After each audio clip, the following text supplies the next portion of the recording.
We are back with another author chat today. I am chatting with Claris Lam about the new children's book, Sadie Rowe and the Missing Necklace, which is such a sweet story. I'm really excited to talk about it. So, Claris, thank you for taking time to chat about your story. And let's jump right in. What inspired you to write Sadie Rowe and the Missing Necklace? Writing Sadie Rowe and the Missing Necklace was kind of came from my love of stories about fairies in particular. As a child, I grew up reading book series like the Fairy Dust series by Gwyneth Rees, or the Rainbow Fairy series by Daisy Meadows, which is still ongoing to this day, which I have no idea how they do that, but okay. But I just loved all the whimsical, magical elements in both of those series, and I really always wanted to write a book of my own about fairies. So back in 2022, I was like, I have to write the story. I have an idea. I'm inspired by these tales and I want to see where it goes. And that's how it happened, really. Very cool. How many of the stories are there in the Gwyneth Rees and the Rainbow Fairies? You said it's still ongoing. Like, how long has that been going on? The Fairy Dust series by Gwyneth Rees is about 5 to 6 books, if I recall correctly. The Rainbow Fairy series is, I have no idea. It started off as like, they would have sets of 7 stories, 7 books at a time to like encompass specific story arcs because they had different themed fairies for each story arc that they wanted to cover. And it was always a new fairy in every single book. But now they have like special editions, like I think there was one for birthdays specifically that they covered, and there was one focusing on like dentistry. They still are keeping that series going, and I don't know how they're doing it. I don't know how many books they have in total. I'm terrified of counting them. Okay, so it's something maybe like the Magic Treehouse series where there's a lot of them. Yeah, I think Okay, that's where they're going with it. very cool, very cool. So what is the message that you hope that readers take away from your story? Sadie Rowe and the Missing Necklace is a story about trust and friendship and a lot of perseverance involved with that friendship and the situations that the main characters, Sadie and Pearl, go through. So I hope that readers take away from this that no matter what situation you might be in with your friends, whether you're looking for something that's lost or trying to stay connected or working through a difficult situation, that you have the power to like trust in yourself, in each other, and work together to solve the problems ahead of you and achieve what you want to do. Yeah, that's such a great message. It really resonated with me and I am a grown up, so I am sure that it'll really resonate with the kids too. So what was the hardest part of writing Sadie Rowe and the Missing Necklace? Surprisingly, it wasn't writing the characters that was hard. It was more of writing what they were physically doing at the time. So in my head, I try to visualize the characters while writing, doing the actual physical actions that they're doing. And for one example, they're searching the beach or they're eating ice cream. And I have to think of like the physical details involved in that and actually write those down where needed. But the hardest part was much later in the book where they're just about to like find said missing necklace. They're just about to retrieve it. And I had to figure out the physical logistics of how they exactly did it.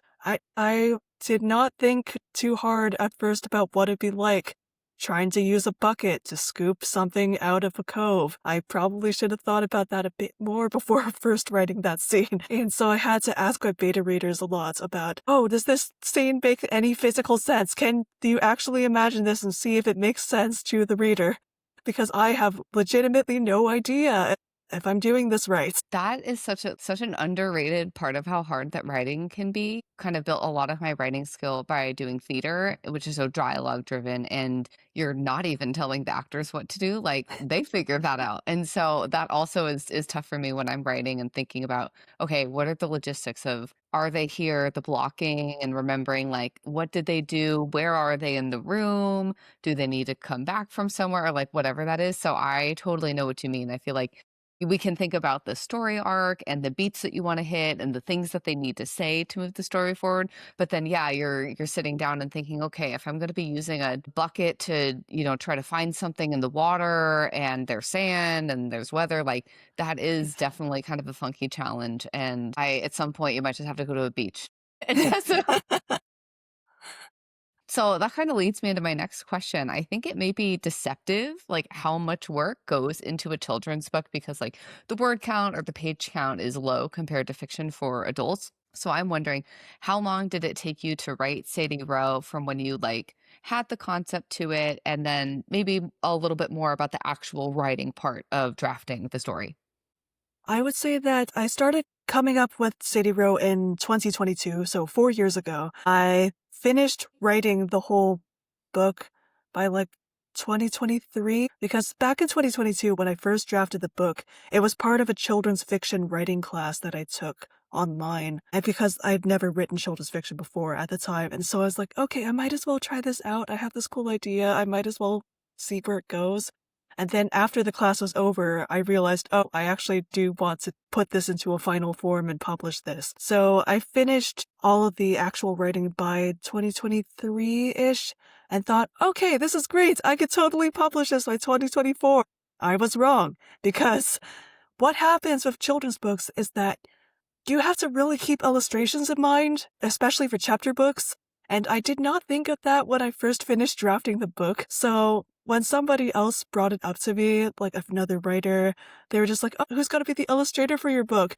I just immediately froze and thought, wait, that's something that kids are probably going to want in their book. So I then had to find an illustrator to work with, and she was amazing to work with. The cover art and illustrations she put in there were absolutely amazing. But I would say from concept to like the final published version, it's taken 4 years.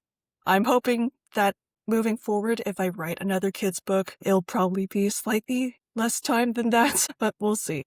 Right. Now that you know, you can plan ahead and work backwards. And, we learn a lot by going through our first writing project, especially if it's a new genre to us. That's always going to take a little bit longer, but there's a lot of love in that book. And it's really cool that you took a class rather than just saying, oh, I'm going to wing it because, like, children's literature is important and I haven't read children's literature in a little bit. I don't have kids of my own, so it's not something I'm reading all the time, but it reminded me so much of the books that I did read growing up, obviously. And I was like, oh my gosh, I forgot how much they have these things and the constraints that you're working within. So I think that's really neat and just something I wanted to, call out that it's just because it's only 50 pages. There's a lot of work to get to those 50 pages. Right. So, Sadie Rowe and the Missing Necklace is your sixth book, and it's the first children's literature book. So, what was the most striking difference in writing the book for the children's audience compared to writing books for adults? I think the biggest difference I've noticed was the plot constraints. Especially for early readers, you have to make sure that the plot is simple enough that the kids can follow it, because if you don't, they're just not going to bother finishing reading the book. When I was writing all of my previous books, both poetry and like fiction for adults audiences, I knew that, okay, there are a lot of twisty plots out there, especially in, say, the murder mystery books I've written for adults. So I knew that they could handle like specific subplots all running at the same time. On top of a main plot, there might be a romance in there, even if it's a side romance. But meanwhile, with the kids, with early chapter books, you're really just trying to tell them a concrete story that makes sense thematically and with all the characters developing, but in a way that makes sense. It's different when you get to middle grade and above, because that's when you can handle more complex themes and subplots and all of that. But with early chapter books, you really want to simplify it, so it makes relative sense overall. And one thing that really surprised me was how streamlined and focused the plot is, rather than including like every last detail of the world, which completely makes sense for young readers. You have a through line, you can't take their attention too many different ways because they're still kind of building their literacy skills. And in Sadie Rowe and the Missing Necklace, that looks like we learned that all fairies love chocolate. Like that's a fun, important detail. But when Sadie and Pearl are at the ice cream parlor, like we don't need to know what flavor of ice cream they have. So I'm wondering, how do you decide which details that you include and which ones don't like make it into the final cut of the story? Okay, so firstly, a fun fact about the All Fairies Love Chocolate bit. I kind of included that as a nod to Gwyneth Three's Fairy Dust series, because that was also a canon thing in their series. So I thought it'd be a fun throwback for any readers that had noticed that. That was something I knew I had to include purely because of that. As for all the other details, I knew that the more details I put in, the more the attention is put towards those details, especially in a chapter book. So I had to be really selective about making sure I didn't have too much detail on the unnecessary plot parts to make sure that the kids paid attention to specific parts of the story and not the other not as relevant elements. So that's really what it just boiled down to in the end. Yeah, that makes complete sense. I feel like even in books for adults, there's sometimes a lot of detail. I know one piece of feedback that I got from an editor once was to remove unnecessary detail. And I was like, listen, I think it's necessary because I enjoy it. But like some of the things absolutely make sense. They're things that like you were thinking about in the drafting mode, but an outside reader is like, this isn't serving the story. But you also can't have no detail. Like, I mean, in the children's book, you have to focus on the story. It's definitely in just an interesting consideration when we're writing, whether you're writing for, young children, middle grade, young adult, or new adult, or older adults, that, you have to balance the amount of detail and plot. That's going to look different. So I was just really curious about that one in particular. Cool. So I would really love to talk about some of the themes in this book.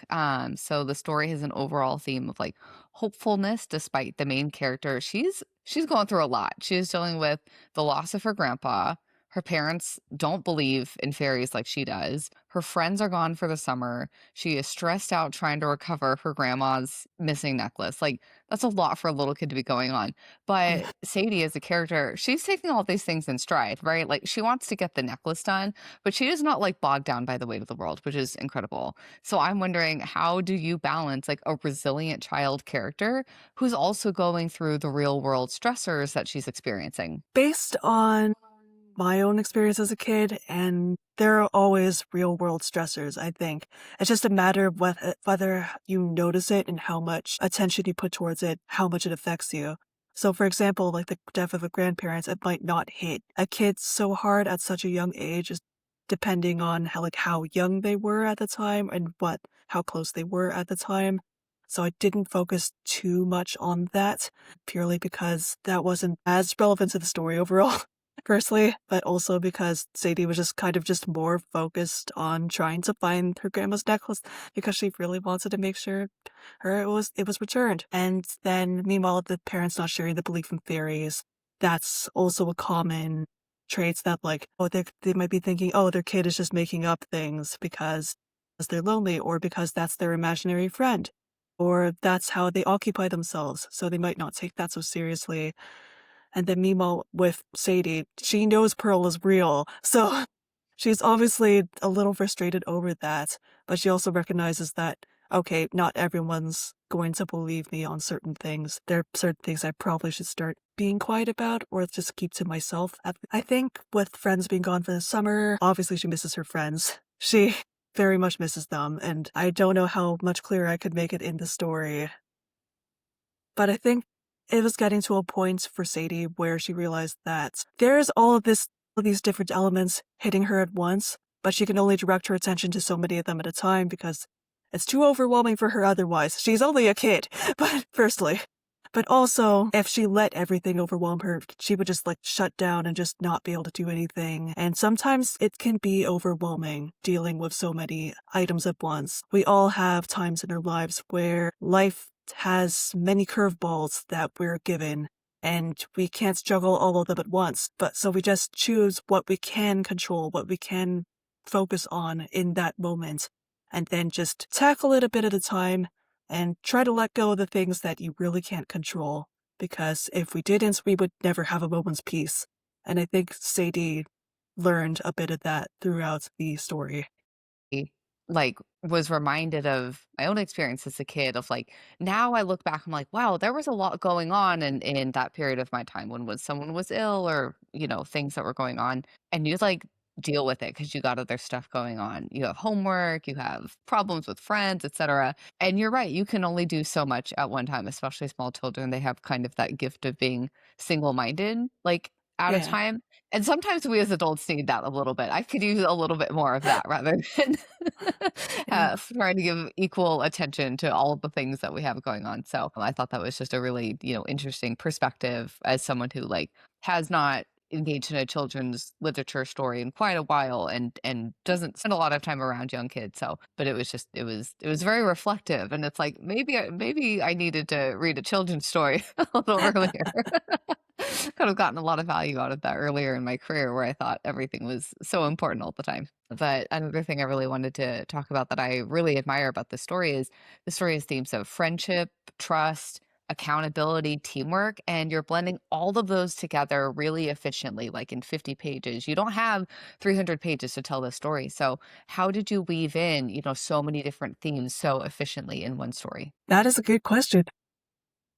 I think a lot of those themes of like friendship, trust, accountability, teamwork, all of those are never elements that are separate from each other. They are always together. Because when you make friends with someone, when you are maintaining a friendship with someone, there is a certain amount of trust involved that you trust the other person to be there for you, to work with you at least get along well. And because of that trust, there's a certain accountability that is required in order to maintain that trust and continue working together. So I think because all of those themes are intertwined, it's kind of hard to not weave them together unless I was talking about a friendship splintering apart, but that's obviously not what happened here. Yeah, that makes a lot of sense that you're kind of hitting related themes with the same plot point, and I feel like that's a really good lesson for, even writers of adult literature, which I keep bringing in because those are gonna be a lot of the people that are gonna be watching this content.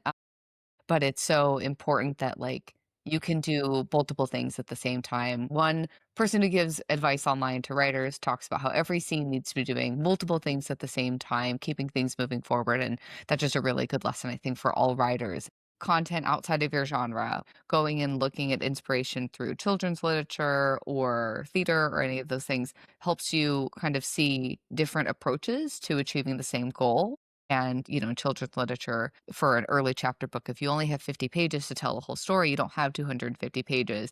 You have to be very efficient, and there's, great inspiration that you can get from that. So that was one of the things that I just really admired about reading this book, even though I don't write books for children. I think that is a great thing for all writers to go get some inspiration from. So, what advice would you give to other authors who want to write children's literature? Please read as many kids' books as you can during the writing, before the writing, after the writing, because it's very different from writing for adults. Very different in terms of the plot constraints, as I mentioned earlier, but also because you basically need to make sure that everything makes sense for the kid because you're writing for a completely different audience than you would adults. A kid may not understand that there are going to be like 3 subplots going on at once. The middle grade kid might figure out like a subplot or two, and that's great, but that's for them, not for early chapter kids.